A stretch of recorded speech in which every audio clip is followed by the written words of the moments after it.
देव नको. खरं सांगा, पाहिजे का? आमच्या घरात देव पाहिजे? आम्हाला देव सोडून सगळं पाहिजे, बरोबर आहे ना? देव सोडून, देवाकडून आम्ही सगळं मागतो, आम्ही देव नाही मागत. देव मागितला किंबहुना देव आलाच तर भौतिकाशी तडजोड करायला लागेल, लौकिकाला तिलांजली द्यायला लागेल. म्हणून देव आला तर आमचं जरा जगणं कठीण होऊन बसेल. मग म्हणाले आम्हाला घरात आमच्या देव नको, देवाकडून सगळं पाहिजे, देवाकडून सगळं पाहिजे. एवढी मोठी लिस्ट असते आमची. दारिद्र्य जाऊ दे, बेकारी जाऊ दे, यंदा पोराचं जुळू दे, कठीण होऊन बसले सगळं, नाही का? प्रपंच चांगला सुखाचं होऊ दे, सगळं धन ऐश्वर्य संपत्ती सत्ता आरोग्य श्रीमंती सगळं मिळू दे, जमलंच तर शेजाऱ्यांचं. काय म्हणलात तुम्ही? नाही ना तसं काय? मग आम्ही भगवंताकडे, आमची मोठी लिस्ट असते, प्रत्येकाची लिस्ट आहे. सगळ्यांना काही ना काहीतरी मागायचंय आणि आमची भक्ती ही सकाम ठरते. म्हणून भक्ती आणि उपासना या दोन शब्दांमध्ये फार मोठा फरक आहे. आम्ही गल्लत करतो, आम्ही दोन्ही शब्द एका अर्थाने घेतो. भक्ती वेगळी आहे आणि उपासना वेगळी आहे. उपासना म्हटलं की त्यामध्ये सकामता आली, काहीतरी हवं असतं देवाकडून. भगवंताच्या सगुण विग्रहावर, भगवंताच्या मूर्तीवरती प्रेम करायचं. ज्ञानापूर्वी केलेलं प्रेम म्हणजे उपासना आहे. त्याच्याकडून काहीतरी मागत राहणं म्हणजे उपासना आहे. सतत काहीतरी मागतो आम्ही. म्हणून तर आमच्या सगळ्या स्तोत्रांच्या शेवटी बघा फलश्रुती असते. विद्यार्थी लभते विद्या, धनार्थी लभते धनम, पुत्रार्थी लभते पुत्रान, मोक्षार्थी लभते गतिम. सगळं फलश्रुती असते. मग भगवंताकडे काहीच मागायचं नाही, अशी आम्हाला भक्ती करता येईल का? शिवस्तुतीतला एक सगळ्यात शेवटचा श्लोक आहे, परवा एका कीर्तनात मी गायले. शास्त्राभ्यास नको, श्रुती पढू नको, तीर्थासी जाऊ नको. ऐका बरं का. योगाभ्यास नको, व्रते मख नको, तीर्थे तपेती नको, काळाचे भय मानसी धरू नको, दुष्टासी शंकू नको, ज्याची या स्मरणे पतित तरती तो शंभू सोडू नको. असा आपला श्लोक मी गायले. एक गृहस्थ मला भेटले आणि म्हणले ताई हा श्लोक लिहून देत आहे का? म्हटलं कशाला? नाही म्हणे तो. म्हटलं कुठला श्लोक? म्हणे तो नाही का तो. म्हटलं अहो बरेच श्लोक म्हणले मी, नेमका कुठला? म्हणे ज्याच्यामध्ये असं लिहिलंय हे करू नको, ते करू नको, हे करू नको, ते करू नको, जे ज्याच्यात सांगितलंय तो श्लोक द्या म्हणे. आम्ही कशी लबाड माणसे, कशी पळवाट काढतो बघा.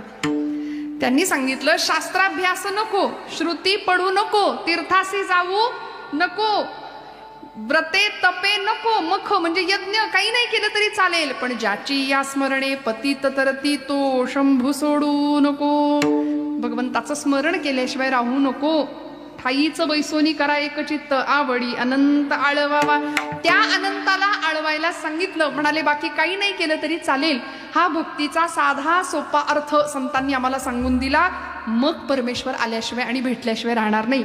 भगवंत आमच्याकडे येतो. फक्त म्हणाले आम्ही जी भक्ती करतो त्यामध्ये आम्हाला भक्तीतनं जी फलश्रुती मिळायला पाहिजे ती मिळत नाही. कारण आमची भक्ती थोडीशी काहीतरी गडबड होतीये जरा भक्तीमध्ये. तीर्थयात्रा करतो, जपजाप्य करतो, दान धर्म करतो, नामस्मरण करतो, संत संग करतो, आम्ही सगळं करतो, पण समाधान नाहीये. बघा बरं सगळे एकमेकांच्या चेहऱ्याकडे बघा कसे आहेत.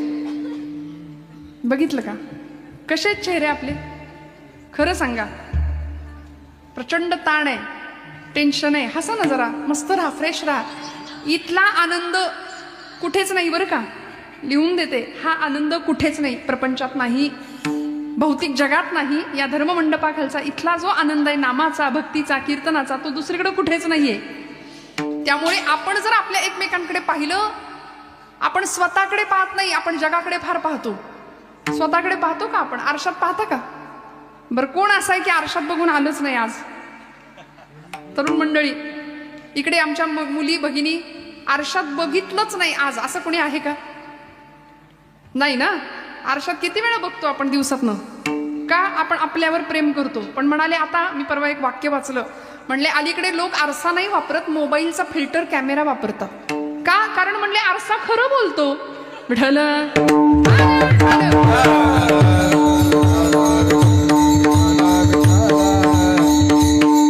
आरसा खरं बोलणार आहे. आरसा तुम्हाला जसे आहात तसे दाखवेल आहे की नाही. फिल्टर काय करतो? नसलेलं गोरं करून टाकतो की नाही. मग उम्र भर गालिब यही भूल करता रहा, धूल चेहरे पर थी और आईना साफ करता रहा. अशी आमची गंमत आहे. आयुष्यभर आम्ही आरशेच पुसत बसलो. पण कधीतरी स्वतःच्या चेहऱ्यावर धूळ आहे, स्वतःच्या मनावर धूळ आहे. बघितलं कधी? आत डोकावून पाहिलं कधी? आणि खरं सांगू, माझ्या ज्ञानोबांनी, माझ्या तुकोबांनी आत बघायला शिकवलंय. आत कसं बघायचं? आतमध्ये बघूया. तो भगवंत आम्हाला आत दिसणारे. या हृदयामध्ये मी रामू, असता सर्व सुखांचा आरामू, परिभ्रांतासी कामू विषयावरी. सोपं सांगितलं. ईश्वर सर्व भूतानां हृद्देशे अर्जुन तिष्ठती भ्रामयन् सर्व भूतानि यंत्रारूढानि मायया. सगळीकडे शोधत असलेला तो भगवंत तो हृदयातच आहे. आणि त्याला थोडंसं आत बघूया. आपण आपला श्वास सुद्धा शांततेत ऐकत नाही वेळ आपल्याला तेवढा शांत बसून आपण स्वतःकडे बघत नाही. कारण आपण आपल्याला बाकीच्यांच्या जीवनामध्ये फार रस आहे. बाकीच्यांच्या जीवनात काय चाललंय, स्टेटस बघण्यातच लोकांचे. खरं आहे का खोटं आहे सांगा? लोकांचे स्टेटस बघण्यातच आमचा दिवस चाललाय. आमचं स्टेटस बिघडायची वेळ आली त्याचं काय? आम्ही कधी विचार करतोय? आणि हे खरं सांगू, आध्यात्मिक आणि प्रापंचिक स्टेटस जर जपायचं असेल तर या मंडपाखाली यायचं. विठ्ठल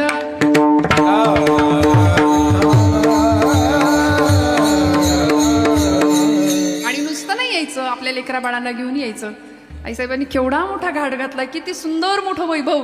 बरं असं नाही, आता सरकारला पण इकडे लक्ष द्यावं लागतंय, आहे की नाही? केवढं मोठं काम आहे, किती मोठं काम उभं राहिलंय. आणि हे धर्माचं काम आहे मंडळी, हे देवाचं काम आहे. इथे तन मन धनाने सगळे सक्रिय असतात. आज आमच्या महिला वर्गाला किंबहुना जनाबाईंच्या म्हणजे आज संबंध त्या परंपरेला आनंद आणि अभिमान वाटावा असं आईसाहेबांचं काम आहे. मला असं प्रामाणिकपणे वाटतं. आणि या कामामध्ये आपण सगळे इतक्या मोठ्या संख्येने, मला माहिती आहे काल्याच्या दिवशी ही जागा बघायला सुद्धा मिळत नसेल. शेवटच्या दिवशी इतकी प्रचंड गर्दी असणारे पंचक्रोशीतली सगळी मंडळी, आपण प्रेम करणारी मंडळी ह्या धर्मावरती, या प्रांतावरती, कीर्तन नावाच्या भक्तीवरती, संतांवरती, संतांच्या विचारांवरती. का हो? कारण या सगळ्याच्या माध्यमातून आमचं जीवनातलं सगळं दुःख जाणार आहे. बाकी प्रपंचामध्ये कायम दुःख आहे, आपल्याला कळलं. प्रपंच दुःखाचाच आहे, तो सुखाचा नाहीच आहे. सुख सुख सुख असं काही नसतं. सुख नावाची कुठलीही वस्तू नाही. प्राप्त परिस्थितीमध्ये समाधानी राहता आलं की आम्ही सुखी झालो. हा सुखाचा सगळ्यात मोठा राजमार्ग आहे, सुखाचं सगळ्यात मोठं उत्तर आहे. मग आता परमेश्वराला जर पाहायचंय, परमेश्वराला जर ओळखायचंय, त्याला आपल्या घरात बोलवायचंय, त्याला आपल्या हृदयाच्या गाभाऱ्यात बसवायचंय, तर त्याच्याविषयी आपल्या मनामध्ये काय पाहिजे? धारणा पाहिजे. म्हणाले धारणा. अष्टांग योग सांगितले पूर्वसुरींनी आमच्या. यम, नियम, आसन, प्राणायाम, प्रत्याहार, धारणा, ध्यान आणि समाधी. या अष्टांग योगापैकी पहिले 5 योग. आता कोणी नाही, कलियुगामध्ये खरं तर धारणेपासून सुरुवात झाली. भगवंत आहे आणि त्याच्यावर माझा पूर्ण विश्वास आहे, ही मनाने केलेली धारणा. त्यानंतर त्या भगवंताचं ध्यान मनामध्ये करणं, चित्ताच्या ठिकाणी भगवंताला ठेवणं, आणि मग त्यानंतर लागते ती समाधी. जी समाधी ज्ञानोबांनी अनुभवली, जी समाधी तुकोबांनी अनुभवली. विटेवरचा भगवंत हृदयात प्रकट झाला. गोड तुझे रूप, गोड तुझे नाम, देई मज प्रेम सर्व काळ. त्यामुळे भक्तीतलं ज्ञानही मिळालं आणि ज्ञानानंतरची भक्तीही प्राप्त झाली. ज्ञान आणि भक्ती दोन्ही हातात हात घालून चालल्या. म्हणून एकटं ज्ञानही काही कामाचं नाही आणि नुसती भक्तीही काही कामाची नाही. म्हणून भक्तियुक्त ज्ञान आणि ज्ञानयुक्त भक्ती अशी संतांना प्राप्त झाली. म्हणून जगद्गुरु संत श्रेष्ठ श्री तुकोबाराय परमात्म्याचं अत्यंत सुंदर असं स्वरूप आम्हाला आपल्या शब्दांच्या माध्यमातून व्यक्त करून सांगतात. अभंगाच्या प्रथम चरणापासून स्वरूप म्हणून या माप भक्ती केले, भक्तीची या मापे मोजितो अनंता, इतराने तत्वता न मोजवे. विठ्ठल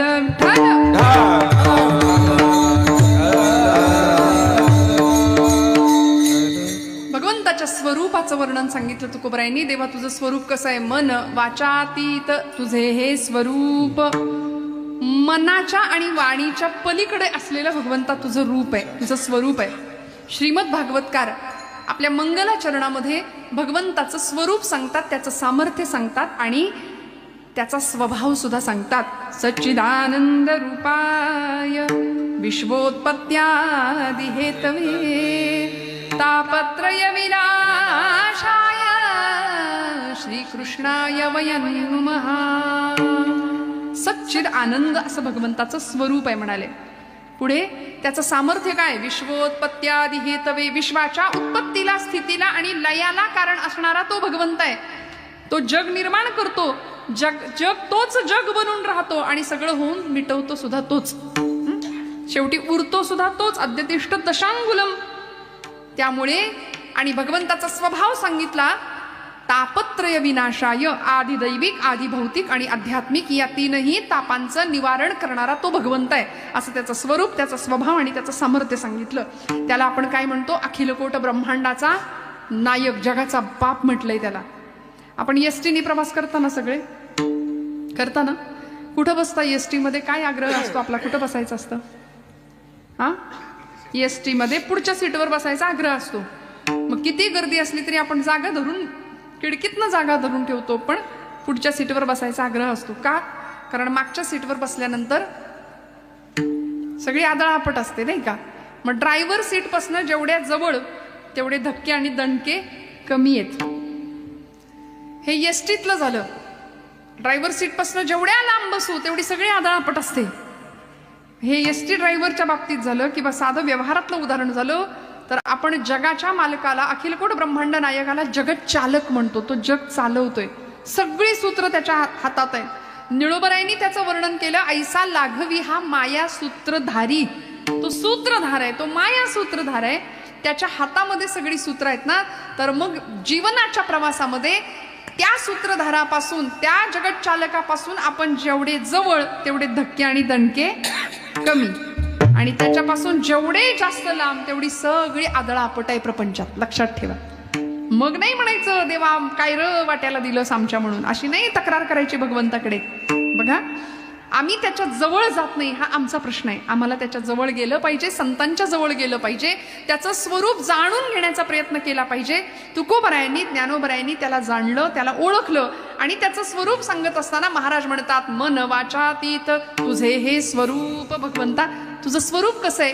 मनाने ते वर्णन करता येत नाही. मनाच्या ठिकाणी मन थकून जातं, कारण मन कशाचं चिंतन करतो? कीर्तनी बैसता निद्रे नागविले, मन माझे गुंतले विषय सुख.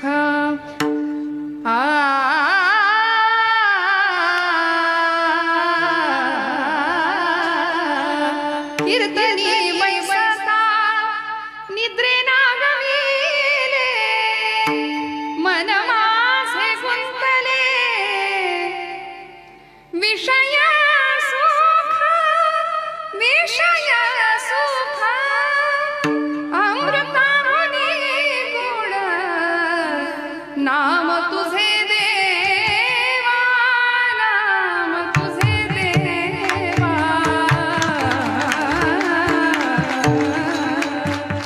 कीर्तनात बसल्यानंतर नामदेव महाराजांचं स्पष्ट म्हणणं आहे, मन माझे गुंतले विषय सुख. खरं सांगा, आता इथे कीर्तनात सगळे आहात का तुम्ही? इकडं हो म्हणा मोठ्याने.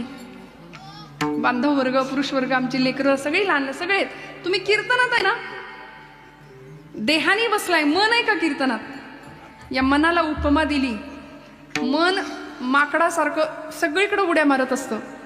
मनाला उपमा दिली अर्जुनानी, तर भगवान गोपालकृष्णांना असं म्हणालं, अर्जुनाने सांगितलं, देवा चंचलम ही मन कृष्ण प्रमाथी बलवत दृढम तस्याहम निग्रहम मन्ये वायोरी वसु दुष्करम.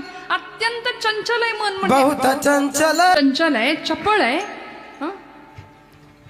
अनुदिन अनुतापे तापलो रामराया, परमदिन दयाळा निरसी मोहमाया. अचपळ मन माझे नावरे नावरिता, तुझ विणशिण होतो धावरे धावाता. म्हणून मनाचे श्लोक लिहावे लागले 205. मन करारे प्रसन्न सर्व सिद्धीचे कारण तुकोबरायांना सांगावं लागलं. मनालाच उपदेश करावे लागले. का? कारण मन ऐकत नाही, ऐकत ते नको त्याचं चिंतन करतं, मन ऐकत नाही. घरातलं पोरग बाळ्या उठ जरा बाजारात अमुक अमुक घेऊन ये असं म्हणून जर आईनं सांगितलं तर तो मुलगा म्हणतो मी नाही जाणार, हातात मोबाईल असतो, ऐकायची तयारी नसते त्याची. पण तेच जर आई म्हणली चांगला टीव्हीला पिक्चर लागलाय बघ बरं, लगेच ऐकेल की नाही? मनाचं असंच आहे. कर म्हटलं की करणार नाही आणि नको करू म्हटलं की ते मन बरोबर तिथं धावणार आहे. त्यामुळे ते मन अत्यंत चंचल आहे. मन विषयांचं चिंतन करतं आणि मनो हि द्विविधम प्रोक्तम शुद्धमच्या शुद्धमेवच अशुद्धम काम संकल्प शुद्धम काम विवर्जितम. अशुद्ध आणि शुद्ध मन असे दोन प्रकार आहेत. अनेक प्रकारच्या कामनेचा संकल्प करणारं अशुद्ध मन आणि कामना विरहित असलेलं शुद्ध मन जे विषय विरहित आहे ते भगवंताला प्रिय आहे. आणि तिथंच भगवंत असतो. इंद्रियाणाम मनश्चास्मी विभूती सांगितली भगवंतांनी आपली की अशा मनाच्या ठिकाणी मी आहे भगवंत म्हणतात.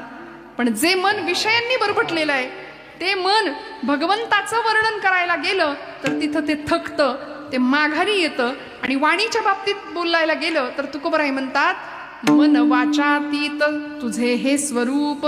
वाणी सुद्धा देवा थकते तुझं वर्णन करायला गेल्यावर. देवाचं वर्णन किती केलं हो संतांनी, सगुणाचं वर्णन केलं. तुकोबरायांना विचारलं पांडुरंग कसा आहे हो?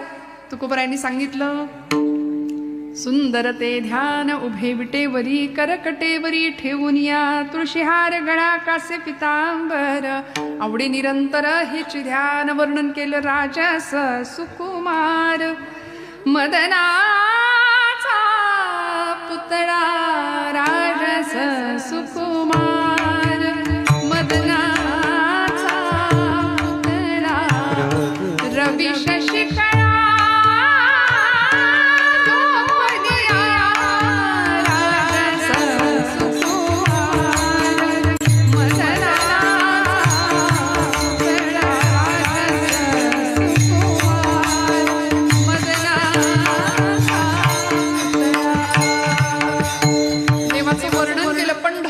निळा लावण्याचा पुतळा विठो देखी येला डोळा बाई येवो बाई येवो वर्णन केलं देवाचं.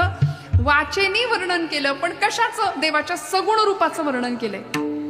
देव विटेवर कसा आहे, कृष्ण स्वरूपामध्ये हातात बासरी कशी घेतली आहे, मोरपीस कसा आहे, सुंदर त्याच्या सगुण रूपाचं वर्णन केलं. पण त्या पलीकडे असलेलं जे निर्गुण परब्रह्म आहे, निराकार भगवंत आहे, त्याचं वर्णन करायला गेलो तर महाराज म्हणतात मन वाचातीत. वाणीच्याही पलीकडे आहे देवा, तू तुझं वर्णन करता येत नाही. तुझं वर्णन करायचा अनेकांनी प्रयत्न केला. अनेकांनी कशाला? वेदांनी प्रयत्न केला.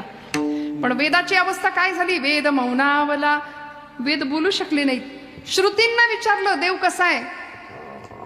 माऊलींना सुद्धा प्रश्न पडला देवा तू कसा आहे. श्रुती नेती नेती म्हणती गोविंदुरे तुझ सगुण म्हणू की निर्गुण रे. सगुण निर्गुण एकू गोविंदुरे. सगुण निर्गुण एकू गोविंदुरे. गोविंदुरे एकू गोविंदुरे तुझ सगुण म्हणू की निर्गुण रे. अनुमानेना अनुमानेना श्रुती नेती नेती म्हणती गोविंदुरे. गोविंदुरे एकू गोविंदुरे. श्रुती सुद्धा न इति म्हणायला लागल्या.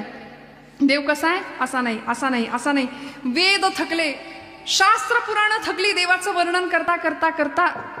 तैतरीय उपनिषदामध्ये उपनिषदकार म्हणाले यतो वाचो निवर्तन्ते अप्राप्य मनसा सह. म्हणाले वाणी माघारी परतली थकून. मनाच्या बाबतीतही तेच झालं. मन सुद्धा थकून गेलं, बुद्धी थकली देवाचं वर्णन करता करता. पण देव कसा आहे तो आम्हाला नाही कळाला. मग देवाला मोजायचं कसं, देवाला ओळखायचं कसं, असा प्रश्न संतांना पडला. तुकोबराय म्हणतात देवा तू दुसऱ्या कुठल्याही परिमाणाने किंवा कुठल्याही साधनाने मोजता येत नाही तुला. म्हणून आम्ही एक युक्ती केली म्हणून या माप. देव मिळाला का हो? देव मिळालाय का? देवाला मोजता आलं का कधी? देव मोजता येतो का? आणि मोजायचंच झालं तर काय कराल? आपण काय करू? तुकोबरायांनी आपला प्रश्न सोडवून टाकला. महाराज म्हणले म्हणून या माप. भक्ती केले, एक माप दिलं तुकोबरायांनी आम्हाला. महाराज म्हणले देवा तुला जर मोजायचं झालं तर आम्ही एकच माप वापरू, भक्तीचं. कारण तू अन्य कुठल्याही साधनांनी अन्य कुठल्याही परिमाणाने तुला मोजताच येणार नाही. कारण मोजायचंय काय? देवाला मोजायचंय. सोपं आहे का? सोनं मोजताना बघितलंय का कधी? सोनं, महिला वर्ग सोनं माहितीये ना? सोनं कसं मोजतात? सोन्याचा तराजू बघितलाय? कुठे असतो, कुठं कसं मोजतात सोनं, काय परिमाण आहे? हां, ते सोनं मोजत असताना तो जो तराजू आहे किंवा ती इलेक्ट्रिक मशीन आहे आता सध्या, ती कुठं ठेवतात? कुठं असते? काचेच्या हवाबंद पेटीमध्ये तो सोन्याचं ते मशीन असतं, मापायचं, मोजायचं. का हो? मोजायचंय काय? सोनं. धुळीचा कण जरी पडला ना तरी वजनात फरक येतो. म्हणून किती हुशार असतात. बरोबर हवाबंद काचेच्या पेटीमध्ये तो सोन्याचा तराजू असतो. आता मला सांगा, हा नियम कोळशाच्या तराजूला आहे का? ते ठेवायचं का काचेच्या पेटीत? जिथं सगळं काळच करायचंय तिथं हवाबंद पेटी कशाला पाहिजे? मग आम्हाला मोजायचंय काय? विमानात बसलेल्या माणसाशी संवाद साधताना सायकलवर बसून जमेल का हो? तो वेग, ती गती आम्हाला साधली पाहिजे. आम्हाला त्या अवस्थेला पोहोचण्याकरता देवाला काय आवडतं याचा विचार करताना आम्हाला सुद्धा देवत्वाकडचा प्रवास करावा लागेल. आणि त्याकरता माप तुकोबराय आम्हाला देतात. म्हणून या माप भक्ती केले. देव अन्य कुठल्याही साधनांनी मोजता येणार नाही, त्याला प्राप्त करता येणार नाही. त्याला जर प्राप्त करायचं असेल तर भक्तीच्याच साधनांनी मोजता येतं, मापता येतं. तिथं भक्ती म्हणजे विश्वास आला, समर्पण आलं, निष्ठा आली. भक्तीच्या अनेक व्याख्या नारद महर्षींनी भक्तिसूत्र नावाच्या ग्रंथामध्ये केल्या. कशाला म्हणायचं भक्ती? गुणरहितम कामनारहितम प्रतिक्षण वर्धमानम अविच्छिन्नम सूक्ष्मतरम अनुभवरूपम. अनुभवानी जाणायची असते म्हणले भक्ती. नुसती भक्ती भक्ती भक्ती म्हणून भक्ती होत नाही. साखरेची गोडी साखर खाल्ल्यानंतर कळते. साखर गोड आहे असं म्हणून साखर कशी लागते आम्हाला कळत नाही. भक्तीची चव अनुभवावी लागेल. ती भक्ती कशी असते? हे चिथोर भक्ती आवडते देवा, संकल्पावी माया संसाराची. सोपं म्हणले, संसारावरची माया काढायची आणि देवाकडं लावायची. किती करतो माया आपण संसारावर?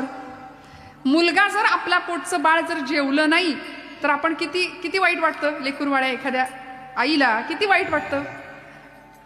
घरामध्ये जरा कुठं काही बिनसलं, प्रपंच आमचा सुखाचा नसेल तर आम्हाला किती वाईट वाटतं. त्यामुळे प्रपंचासाठी आपण जसं रडतो तसं आपण देवासाठी रडायचं, देवाच्या आठवणीने रडायचं. आणि देवाच्या आठवणीत रडू आलं की आमचं अंतःकरण भक्तियुक्त झालं असं म्हणायला हरकत नाही.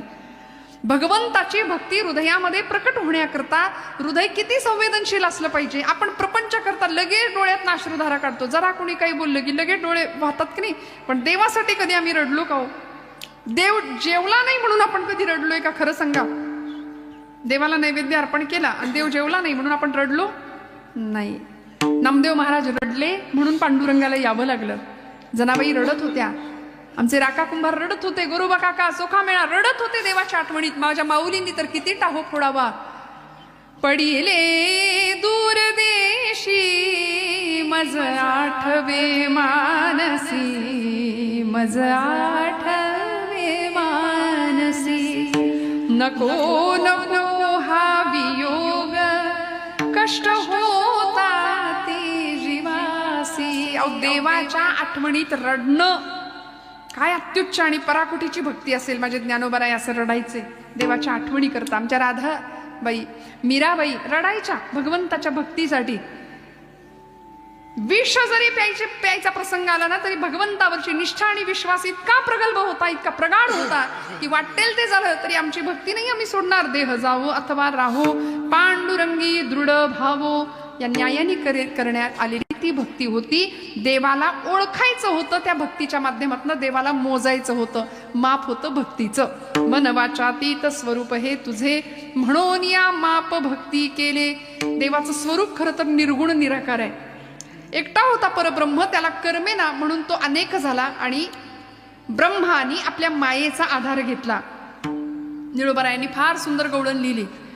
एकले न कंठेची म्हणून या येणे, एकले न कसा आहे भगवंत? ज्याच्या नाभी कमळी जन्म चतुरानना.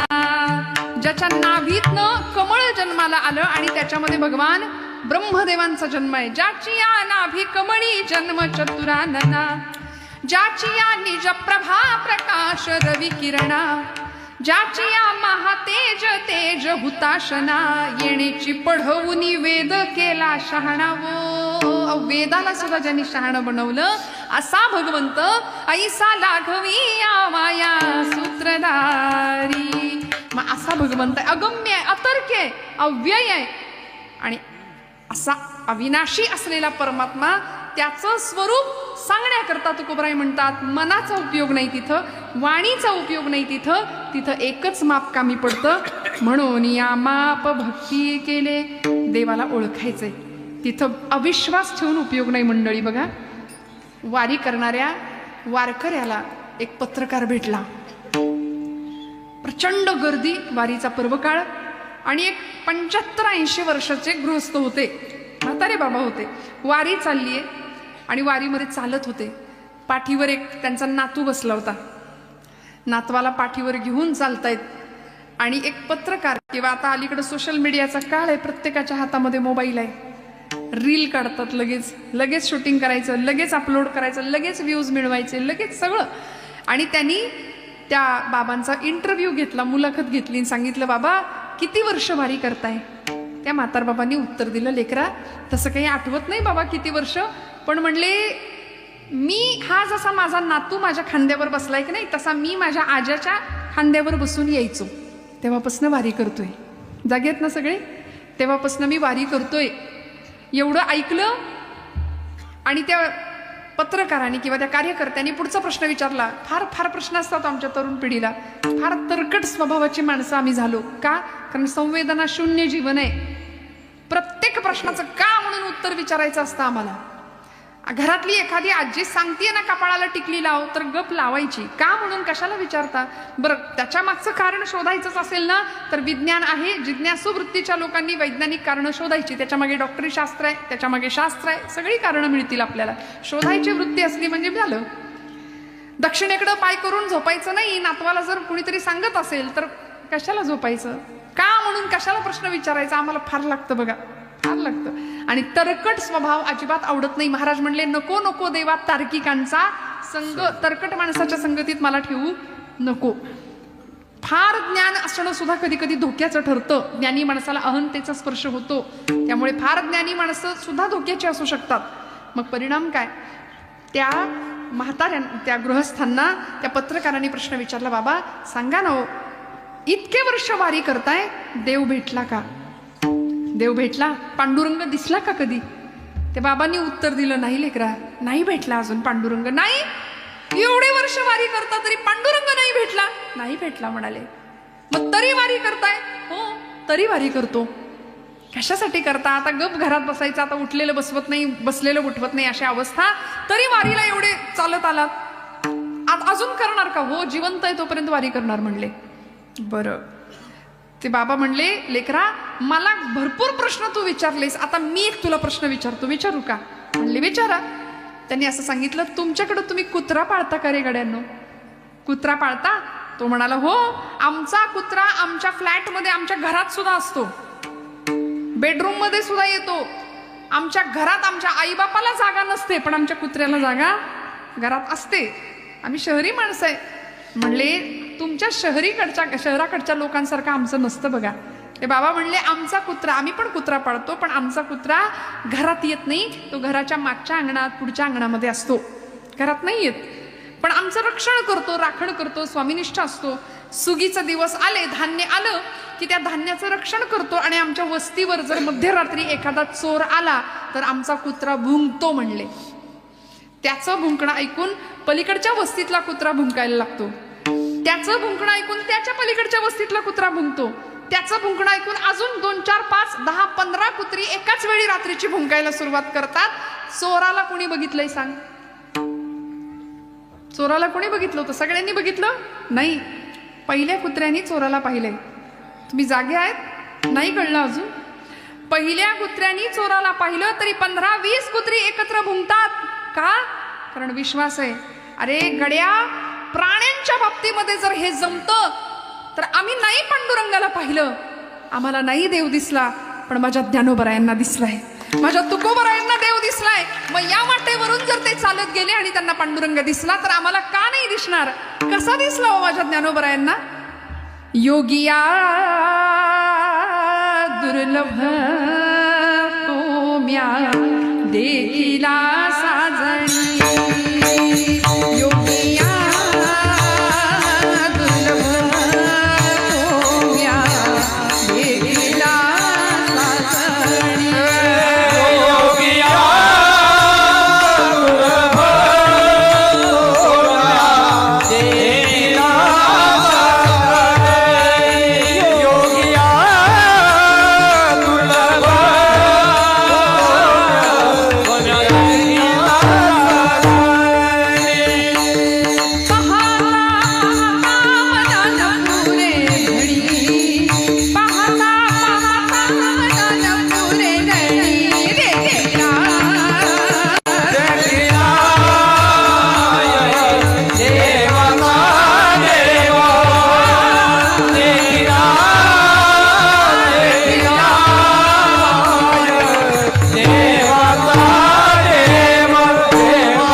सांगतात, योग्यांना दुर्लभ असलेला असा देव मी पाहिला. परिणाम काय झाला? फिटला संदेह निमाले दुजे पण. द्वैत संपलं, दुजाभाव संपला आणि अद्वैताचा अलौकिक साक्षात्कार अनुभवला. मीच देव आहे ही अनुभूती आली. फिटला संदेह निमाले दुजे पण. फिटला संदेह निमाले दुजे पण. देखिला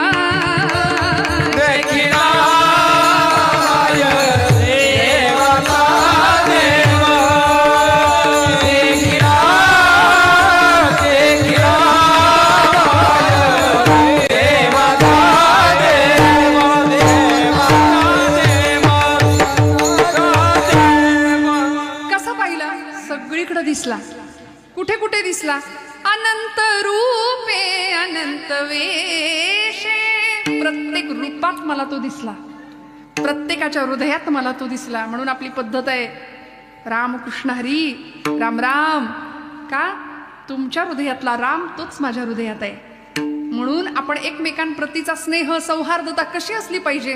प्रेम सर्वांगाचे ठाई वाचे विठ्ठल रखुमाई. बोलू ऐसे बोले जेणे बोले विठ्ठल डोले.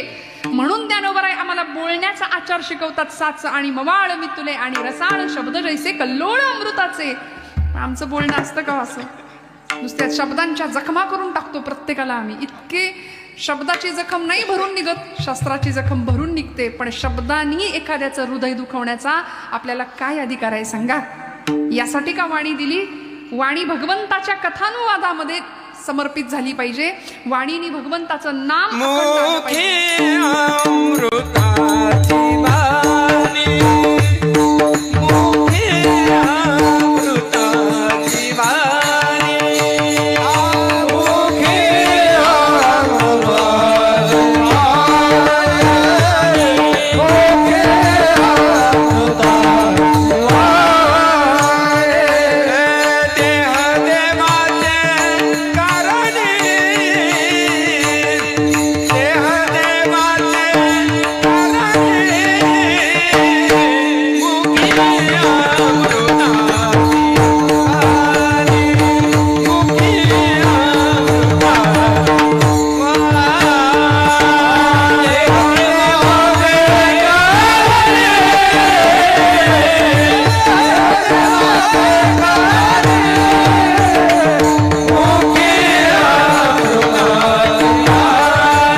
वाणी देह देवाचे कारणी.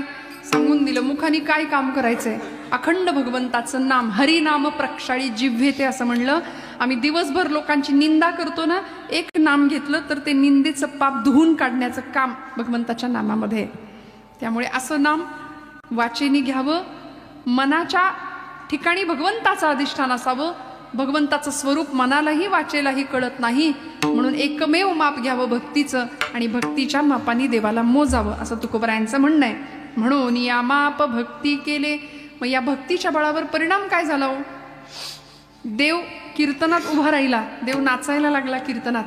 देवाला आवडणारी भक्ती केली ना. भगवंताला काय आवडतं याचा विचार केला. आम्ही करत नाही, आम्ही आमच्या आवडीकरता सगळं करतो. सगळा परमार्थ आपल्या आवडी करताय. उपास तापास जपजाप्य व्रतवैकल्य नवरात्र उत्सव गणपती उत्सव सगळं बघा तुम्ही, सगळं आपले. देव कुठे असतो याच्यात कधी कधी प्रश्न पडतो मला. देव सोडून सगळं असतं. देव आमच्या घरात यायला मग मागत नाही का?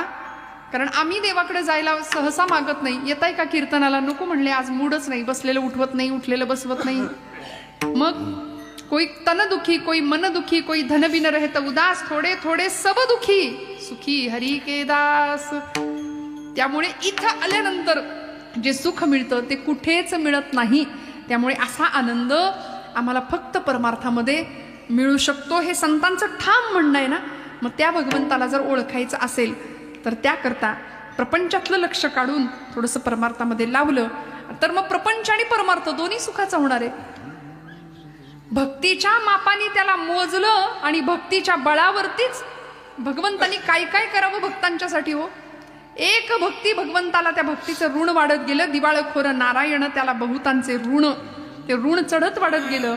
म्हणून परिणाम देव भक्तांच्या घरी येऊन राबलाय. असंख्य उदाहरण आहेत. श्रीखंड्या म्हणून भगवंत आले, नाथबाबांच्या वाड्यासमोर उभे राहिले आणि सांगितलं मला काहीतरी काम द्या. नाथ महाराज म्हणले अरे बाबा तुला काय काम देऊ, काहीही द्या म्हणाले. कोण आहेस तू, कुठून आलायस? म्हणाले लांबून आलोय वृंदावनातनं, तुमच्याकडे काम करायचंय, भरपूर गडी आहेत कामाला. नाथ महाराज म्हणले एवढ्या सगळ्या पंक्ती बसतात, गोदावरीचं पाणी आणलं जातं, करशील का मदत? हो म्हणाले करेन. म्हणाल ते काम करेन. जगाचा बाप होता हो, म्हणाल ते काम करेन. नाथबाबा म्हणाले बघ श्रीखंड्या तुला पगार किती देऊ, मी सांग वेतन किती देऊ? तो म्हणाला मज न लगे सर्वथा वेतन, पोटा पुरते देई अन्न. मला काही नको म्हणले, पगार नको, 2 वेळचं फक्त जेवायला द्या. कोण म्हणतंय? अखिल कोट ब्रह्मांडाचा नायक भगवंत पंढरीश पांडुरंग परमात्मा, कृष्ण परमात्मा. आणि तुमची जुनी झालेली वापरलेली धोत्र नेसायला द्या, मी नेसेन, मला काही नको. जगाच्या बापानी सांगावं. नाथबाबा म्हणाले ठीक आहे, पण तुझ्या घरी कोण कोण असतं? आता आली का पंचायत? खरं बोलावं तरी पंचायत. घरी कोण कोण असतं सांग, तुझं लग्न झालंय का श्रीखंड्या? भगवंत म्हणले आता जर यांना माझ्या खरी गोष्ट सांगितली की 16,108 राण्यांचा मी पती आहे, तर मला इथं कामाला ठेवणार नाहीत. कोण कोण असतं घरी? म्हणाले मी एकटाच आहे. एकटाच आहे? मग ठीक आहे, तुला पगार नको म्हणतोस, तू एकटाच आहेस, तेव्हा तू आता इथे राहा. तुला इथं जितके दिवस राहायचे तेवढे दिवस राहा, आणि तुला जायची इच्छा झाली की जाताना मी तुझं लग्न लावून देणार म्हणले. भगवंत म्हणले फार मोठं संकट आलंय आता, पण जाऊ दे, राहायला तर मिळतंय, भक्ताच्या घरी राबायला तर मिळतंय. पडेल ते काम केलं देवानी, पडेल ते काम केलं. रोज सकाळी देवाला झोपलेलं कधी नाथांनी पाहिलं नाही मंडळी, कधीच नाही पाहिलं. द्वारकेची मूर्त एकनाथा घरी, पाणी वाहे हरी कावडीने, वस्त्र गंगा तिरी श्रीखंड्या, चंदन उगाळूनी करी, वस्त्र गंगा तिरी धूत असे. किती काम करावं देवानी. नाथ बाबा उठायच्या आधी आपण उठावं. नाथांचं सगळं काम भगवंतानी करू लागावं. गिरजामाईंना स्वयंपाकघरात मदत करावी, आईसाहेबांना नाथांची सगळी सेवा करावी. सकाळी न्याहारीची सेवा करावी, दुपारच्या भोजनाची सेवा करावी. आपल्याच पूजेसाठी आपणच गंध उगाळावं, आपल्याच पूजेसाठी आपणच फुलं आणून द्यावी नाथांच्या हातात. दुपार झाली की जे भोजनाची व्यवस्था, पाटपाणी घ्यावं. जेवण झालं की उष्ट खरकट काढावं. नाथ बाबा झोपले की त्यांच्या पायाशी बसावं, पाय चेपत. संध्याकाळची वेळ झाली पोथी वाचनाची की मागे बसावं. संध्याकाळी कीर्तनाला नाथ महाराज उभे राहिले की नाथा घरी नाचे माझा सखा पांडुरंग. किती आनंद. अबीर गुलाल उधळीत रंग, नाथा घरी नाचे माझा सखा पांडुरंग. नाचायचा हातामध्ये टाळ घेऊन. आणि मग रात्रीच्या वेळी नाथ महाराज झोपले की पुन्हा त्यांच्या पायाशी बसावं. त्यांची झोप लागल्यानंतर मग झोपावं आणि ते उठायच्या आधी उठावून कामाला लागावं. किती काम करावं. 12 वर्ष, खरं तर 36 वर्ष देव वेगवेगळ्या नावांनी राहिले, पण 12 वर्ष श्रीखंड्या म्हणून काम केलं. आणि 12 वर्षानंतर नाथांना कळलं की माझ्या घरी जगाचा बाप राबायला आलाय. त्यावेळी अक्षरशः गडबडा लोळले नाथ महाराज देवापुढे आणि म्हणाले देवा फसवलं मला, आपण फसवलं, त्यापेक्षा तडफडून मेलो असतो तर बरं झालं असतं. भगवंतांनी सांगावं भक्तीच्या मापाने मोजलं ना, मला यावं लागलं. तुमच्या भक्तीचं ऋण माझ्यावर चढत गेलं नाथा. नाही देवा, फसवलं, पडेल ते. माझ्या घरचं उष्ट खरकट सुद्धा उचललं. अहो नाथांचं काय, पांडवांच्या राजसूय यज्ञातल्या उष्ट्या खरकट्या पत्रावळ्या उचलल्या भगवंतांनी. रुक्मिणी आई साहेबांनी साधूंचे पाय धुतले. किती केलं देवानी, किती केलं. दामाजींसाठी महार झाले, कबीरांचे शेले विणले, असंख्य कामं केली भक्तांची. आणि त्याला कारण एक, या सगळ्या भक्तांनी देवाला मापलं, मोजलं आणि त्याकरता माप वापरलं होतं भक्ती. तुकोबाराय अभंगाच्या 2ऱ्या चरणाचा. भक्तीची मापी मोजितो अनंता, भक्तीची मापी मोजितो अनंता, भक्तीची मापी मोजितो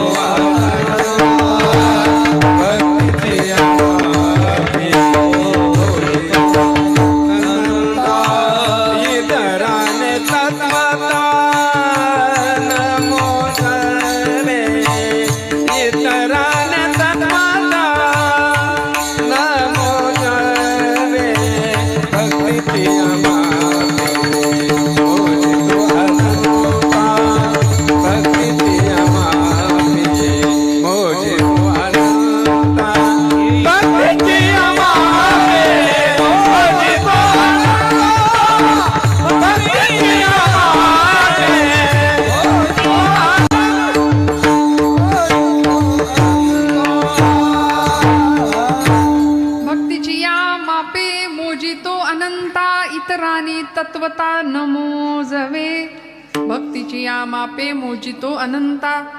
तुकोबरायांनी देवाला मोजलं फक्त आणि फक्त भक्तीच्या मापाने. महाराज ठामपणे सांगतात, इतर कुठलीही साधना तुम्ही वापरा, जपजाप करा, कर्मकांड करा, व्रतवैकल्य करा, देव प्रसन्न होईलच असं सांगता येत नाही. देवाला काय लागतं? काहीही द्या म्हणाले. पत्रम पुष्पम फलम तो यम योमे भक्त्या प्रयच्छती. भगवद्गीता सांगते, तदहम भक्तिपरुतम अश्नामी प्रयतात्मनः. तुम्ही जेही काही द्याल तरी भगवंत म्हणतात मी आवडीने सेवन करतो, त्यामध्ये मी तक्रार नाही करत. तक्रारी तुमच्या आमच्या फार असतात बघा. तक्रारी देवाच्या नसतात, तक्रारी तुमच्या आमच्या असतात.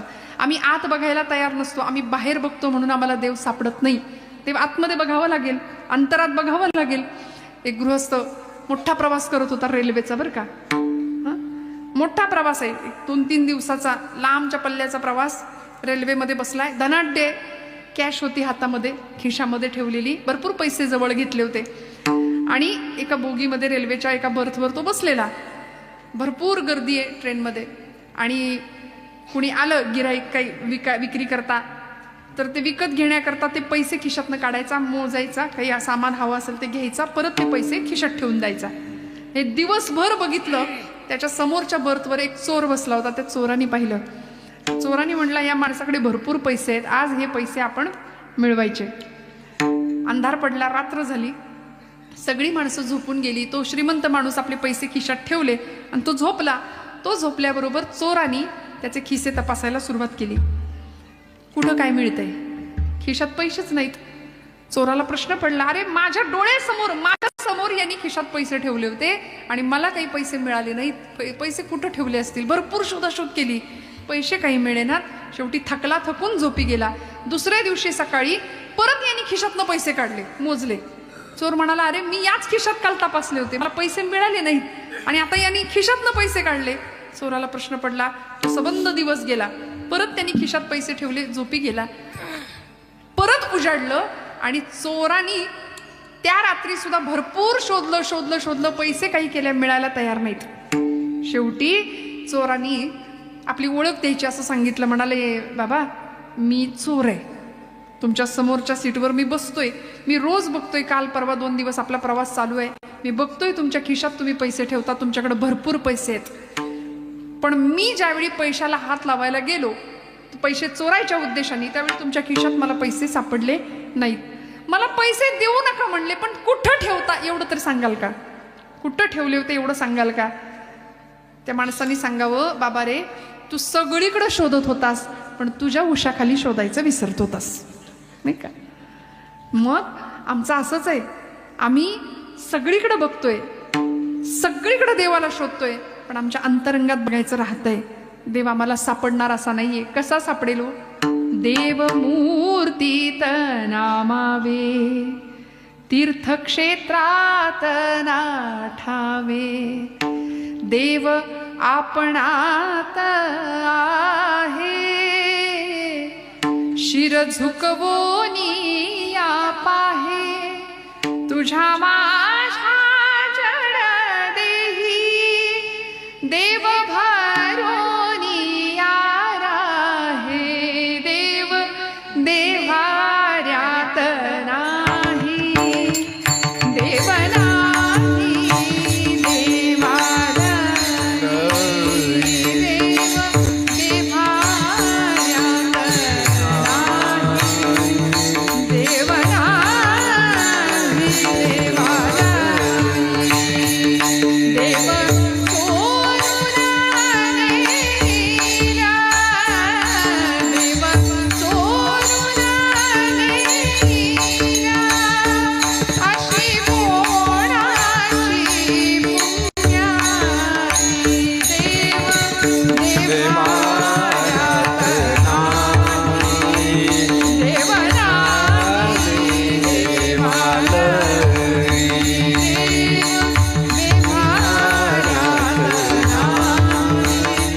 देवाला,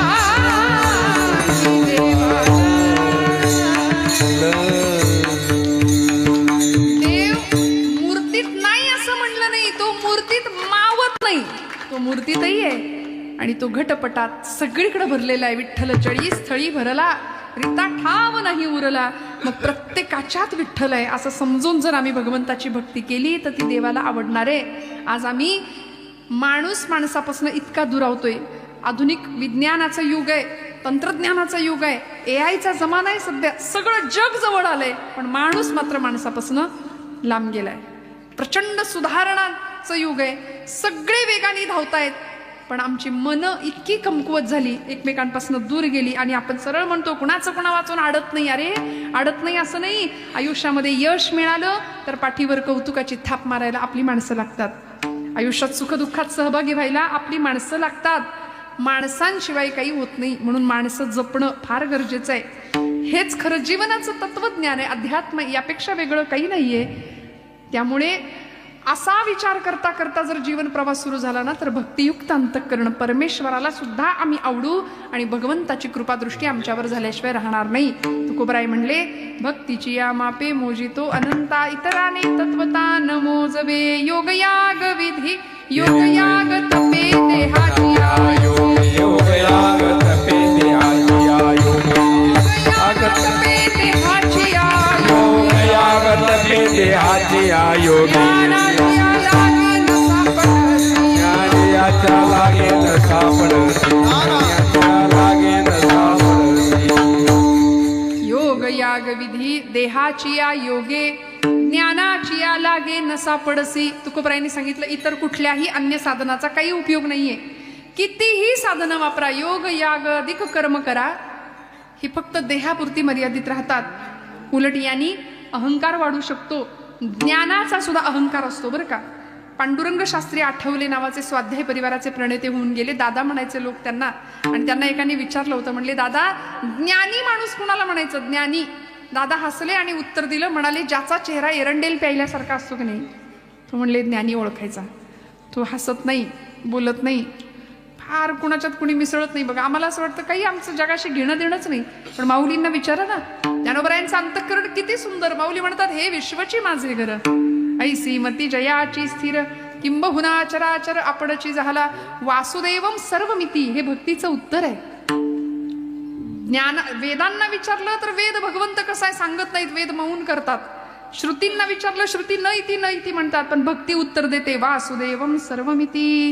हे तो समस्त हि श्री वासुदेव, ऐसा प्रतीती रसाचा ओतला भावो, आणि भक्ता माझी रावो ज्ञानी या तोची. खरा ज्ञानी भक्त असाच असतो ज्याला भगवंताला सगळीकडे बघता येतं. सगळीकडे सरकार धोरण राबवतो, पाणी अडवा, पाणी जिरवा, आम्ही पाण्याचं सोडा, आम्ही ह्याची अडवा, त्याची जिरवा, एवढं मात्र आयुष्यात उत्तम करतो. खरं सांगा, करतो की नाही?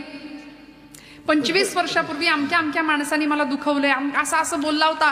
25 वर्ष तुला बघून घेतो म्हणून ते दुखणं आम्ही 25 वर्ष सांभाळतो. विधभर जमिनीच्या बांधाच्या तुकड्यासाठी सख्खा भाऊ भावाचा खून करतोय. ही परिस्थिती आहे. आम्ही कुठं निघालो? आमचं वर्तन मनुष्यत्वाकडून देवत्वाकडे होण्याऐवजी आम्ही रसा तळाला खाली आमचं घसरणं चालू आहे. मग याकरता संत विचार फार महत्वाचा आहे. भगवंताला भक्तीच्या माध्यमातून जर आम्ही आपलंसं केलं तर भगवंत आम्हाला प्राप्त होऊ शकतो. मग ती भक्ती कुठली हो? देवाला आवडेल असं सगळं काम करायचं.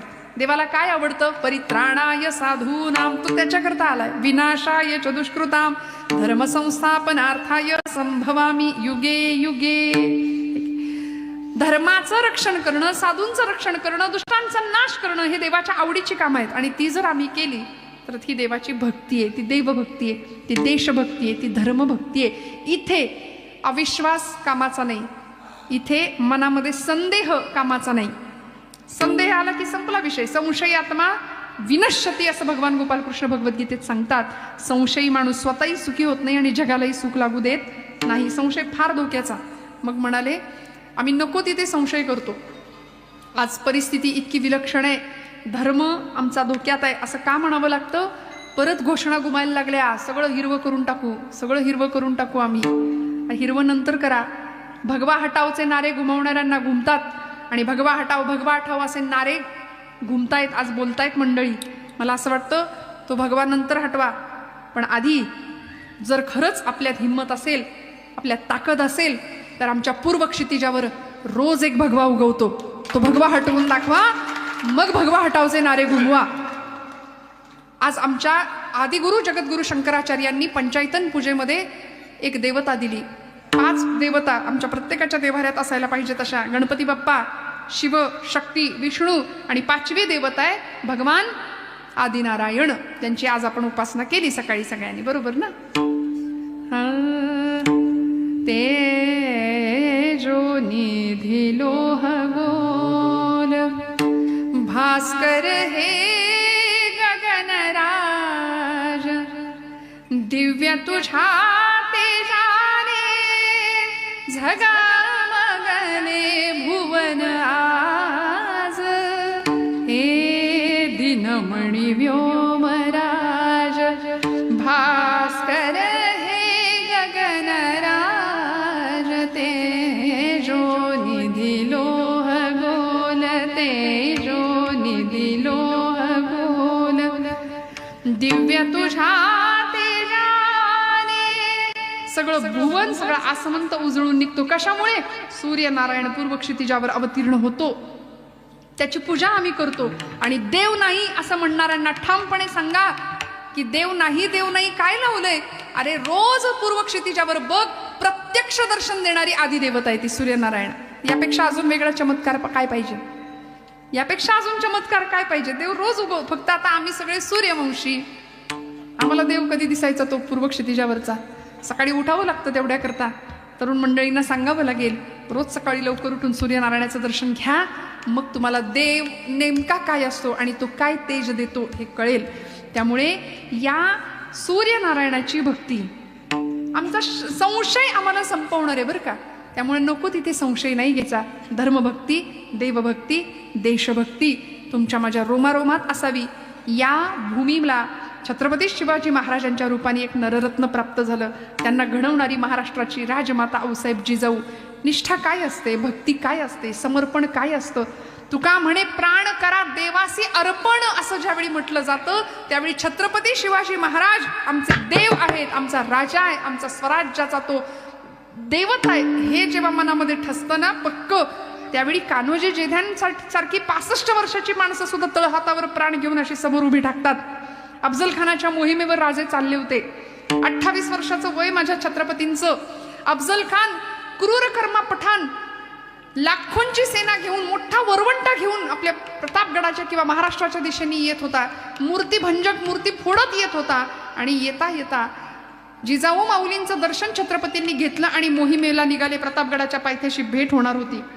जिजाऊ मातोश्री, काय आई असते बघा, पत्र लिहिलं समोर आणि सांगितलं राजा याच्यावर सही शिक्का करून मग पुढे जा.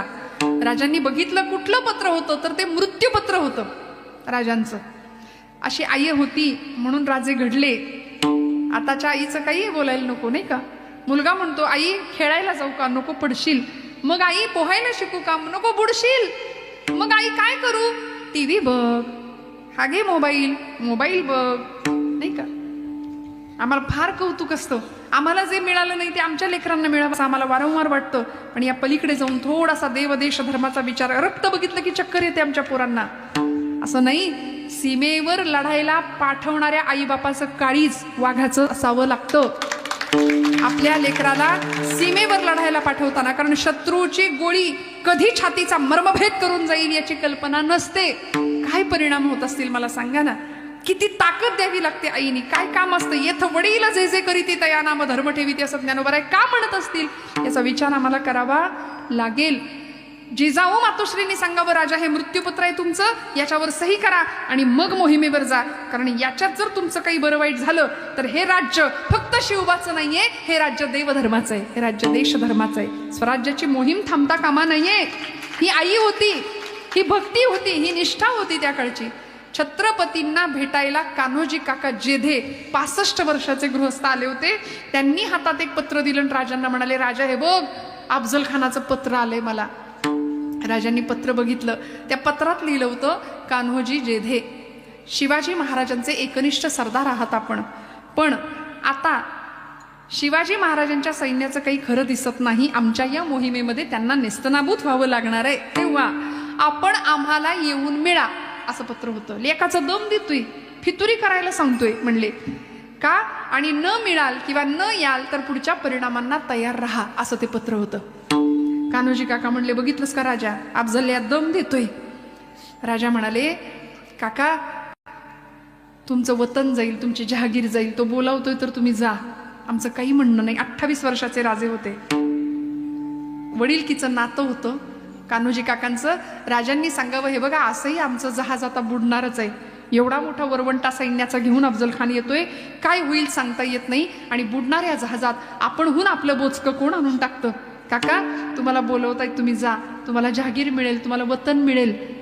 आपले खंडोजी काका खोपडे सुद्धा गेले अफजल खानाकडे. अरे एक खंड्या गेला म्हणून काही सगळे गेले वय, राजा मी नसतो जात, 6000 पोरं घेऊन आलोय तुझ्या दिमतीला, तू म्हणशील तिथं मोहिमेवर उभा राहतो. म्हणाले फक्त सांग कुठं उभा राहू. राजे सांगतात, काका काका खरंच गेला तरी चालेल, तुमची जहागीर जाईल, तुमची वतन जाईल. कान्होजी काका ऐका, 65 वर्षाची निष्ठा आणि भक्ती, देवभक्ती, स्वराज्य भक्ती, धर्मभक्ती काय असते. कान्होजी काका म्हणले, राजा पटकन देवघराजवळ गेले, पळी पंचपात्र घेतलं, पंचपात्रातलं पाणी हातावर ओतलं, हातावर तुळशीपत्र ठेवलं आणि तुळशीपत्रासह हातावरचं पाणी राजांच्या पायावर वाहिलं आणि सांगितलं, राजा वतन आणि जहागिरी वाहिली या पायावर इथं, आता काय व्हायचं ते होऊ दे, आम्ही परवा नाही करत. देह जावो अथवा राहो पांडुरंगी दृढ भावो, कारण आम्ही आमच्या राजाला देव मानतो आणि त्याचीच भक्ती करतो. विठ्ठल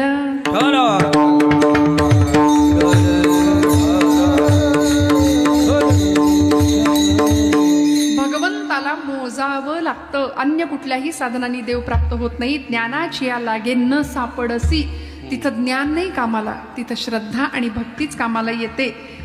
श्रीहरी कवींचा हरिविजय नावाचा, श्रीधर पंडितांचा हरिविजय नावाचा एक ग्रंथ आहे, आपल्या सगळ्यांना माहिती आहे. त्या हरिविजय ग्रंथामध्ये खूप सुंदर प्रसंग आलाय, आपल्या सगळ्यांना तो प्रसंग माहिती आहे.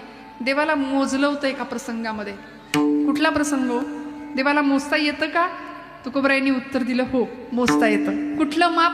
म्हणून या माप भक्ती केले, भक्तीच्या मापावर देवाला, मापानी देवाला मोजता येतं.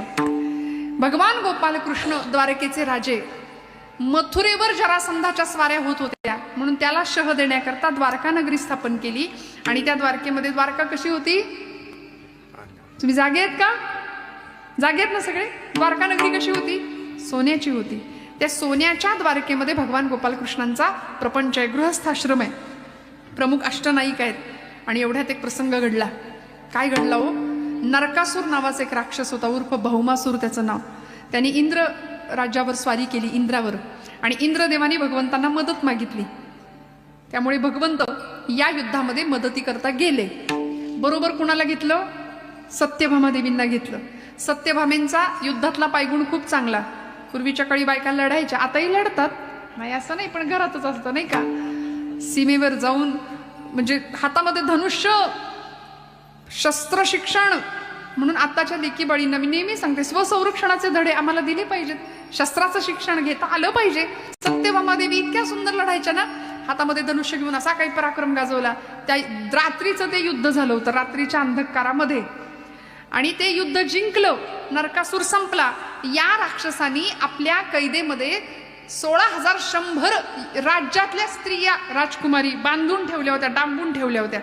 त्यांची सुटका केली आणि त्या स्त्रियांना, त्या कन्यकांना इतका आनंद झाला, त्या म्हणाल्या की आम्हाला ना देवाला बघायचंय, आम्हाला देवाला ओवाळायचंय, देवाला बघायचंय.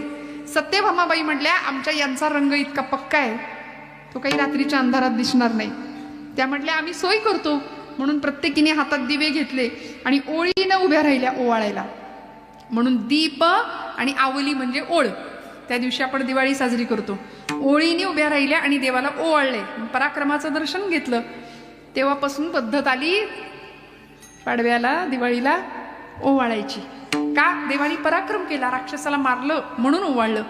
आणि मग देवाला या स्त्रिया सगळ्या म्हणतात की आता आम्हाला आमची घरची माणसं सुद्धा घेणार नाहीत, आम्ही राक्षसाच्या कैदेत होतो. देव म्हणाला, कुणी नाही ना, त्याला मी आहे, काळजी करू नका. माना मानव वा परमेश्वर, मी स्वामी पतितांचा. तुम्ही मला भोगी म्हणा, तुम्ही मला योगी म्हणा, मी कर्मयोगी आहे म्हणाले. निंदेचा विचार नाही केला. 16,100 स्त्रियांना एका वेळी वरलं देवानी, पती झाले त्यांचे, आणि 16,108 स्त्रियांचा हा पती. द्वारकेमध्ये छान प्रपंच देवाचा चालू आहे. हे युद्ध संपलं आणि इंद्रानी सत्यभामेला स्वर्गातला एक वृक्ष प्राजक्त तो दिला. सत्यभामा देवी तो वृक्ष घेऊन म्हणजे आल्या, देव आले आणि सत्यभामेंच्या कौतुकासाठी देवींच्या त्यांच्या महालाच्या समोरच प्राजक्ताचं झाड ते लावण्यात आलं। प्राजक्त सत्यभामेच्या महालासमोर लावलेला पाहिला, पण परिणाम असा झाला की वाऱ्याबरोबर प्राजक्त इतका बहरायचा, इतकी सुंदर फुलं साडा पडायचा फुलांचा, पण वाऱ्याबरोबर ती सगळी फुलं शेजारच्या महालाच्या अंगणात पडायला लागली। आणि सत्यभामेला या गोष्टीचा राग, बरं तो महाल रुक्मिणीचा, तिच्या अंगणामध्ये सगळी प्राजक्ताची फुलं पडतायत। बरं रुक्मिणी आईसाहेब भोळ्या, आईसाहेबांची भक्ती इतकी विलक्षण की त्यांनी तीच फुलं उचलावी, त्याचा सुंदर हार करावा आणि देवाच्या गळ्यात घालावा। तो हार घातलेला सत्यभामेनी बघितला की तिचं डोकं फिरायचं आणि देवाला हा रोजचा घरचा आहेरच झाला। आता देवाला टेन्शन आलं, चिंता वाटायला लागली, करू काय, याच्यातनं सुटू कसा म्हणले आता। बघा हो, देवाला सुद्धा चुकलं नाही हो, तुमचं काय घेऊन बसलं, आहे की नाही, खरं आहे की नाही। आमचा आवाज जास्त असतो घरात, पण आमचाच आवाज असतो की नाही, खरं म्हणा, हो म्हणा, जागे आहेत ना तुम्ही। बघा देवाला सुद्धा हे चुकलेलं नाहीये। शेवटी भगवंत असे संध्याकाळच्या वेळी चिंता करत बसलेत। आता देवावर संकट आलंय, आपल्यावर संकट आलं की आपण देवाला आठवतो, देवावर संकट आलं की देवानी कुणाला आठवायचं। अशा वेळी देव संतांना आठवतात आणि देवर्षी नारदांना आठवलं। देवर्षी नारद म्हणजे आमच्या या गादीचे मालक, ते आले स्वर्गातनं स्वर्गात आले म्हणतात। देवर्षी नारदांना पाहिलं, मिठी मारायला गेले भगवान गोपालकृष्ण, या या या नारदा स्वागत केलं, आपल्या अर्ध्या आसनावर बसायला दिलं, म्हणाले